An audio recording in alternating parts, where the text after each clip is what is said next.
Hi, Maria. This is Friar Roderick here for AirMaria.com, and we're in Lake Forest, Illinois. We have here Steve Gajdosik of CRA, the Catholic Radio Association. How are you doing, Steve? Good morning, Friar. I'm doing well. Great. So what brings you to this far north place? Well, certainly not the snow. An opportunity to work in solidarity with others in promoting Catholic life ethos. Catechesis, really the new evangelization. Great. And so this, you came here with several of the people who worked with you getting a whole new wave of Catholic radio stations.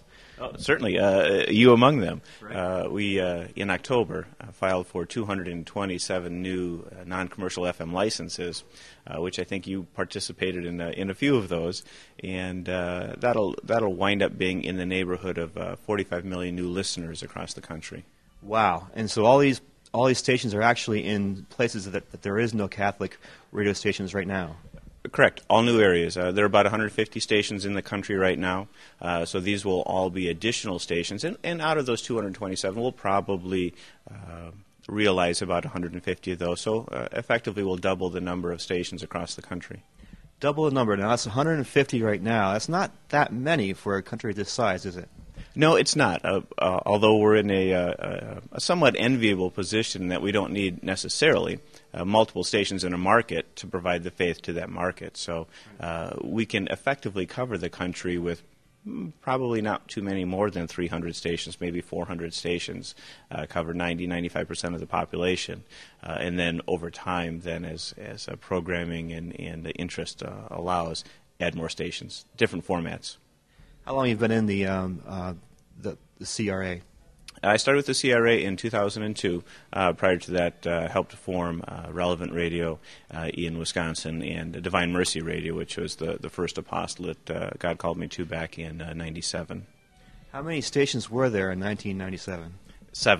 Seven stations in the entire country. And Catholic stations, right? Well, Catholic owned. A few of them were actually broadcasting Catholic programming. Wow, so we've gone a long ways in 10 years. Effectively, if you look at the 10 years, 120 months, 150 stations, we've added over a station a month for the last 10 years. Wow, this is great. But it's sort of a big, huge hole in our whole evangelization in America. You see Mother Angelica and the great success she's had, but that's not really the same as radio, which is so much easier to do. She really was a trailblazer in TV, right. And then because her signal, really where the growth came from, certainly we added some abilities, concentrated some abilities to help stations get on the air, but those stations wouldn't be on the air were it not for EWTN's 24-hour free satellite feed. That's really what makes it so viable, and those apostolates have really grown out of EWTN's generosity with their signal. But no, the church in America doesn't use radio well.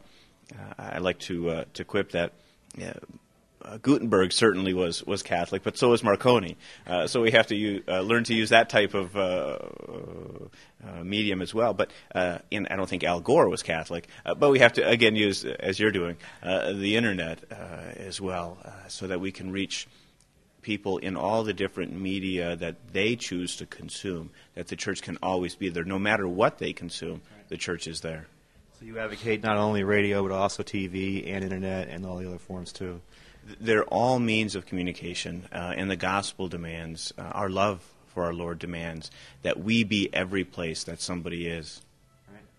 Right. This is awesome, and and so you really bring a lot of people together. Basically, you give a plan of how to do it. You get people in contact with engineers.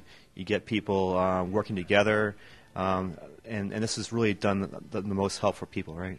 Yeah, we try to behind the scenes add some synergies and leverage, so that the local apostles don't have to reinvent the wheel.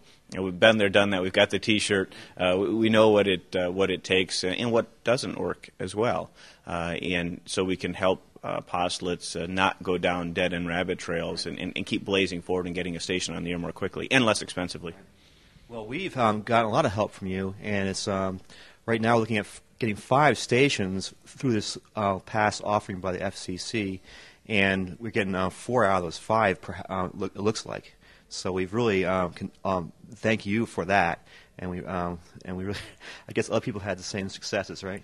Yeah, well, 5 out of 6, you did pretty well. It's a little better than 70%, so God must be smiling upon you a little specially. But yeah, about 70% of the ones that were applied for will be winners.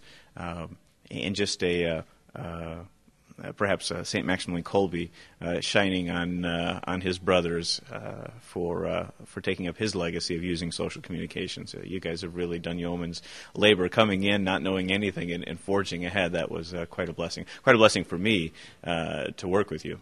Well, thank you very much, Steve. Yeah, here too. And thanks for bringing up St. Maximilian Kolbe and all the your spirituality at CRA has been very edifying too. And we want to thank you, Steve. My pleasure. My pleasure. God bless you. Ave Maria, this is Friar Roderick for AirMaria.com.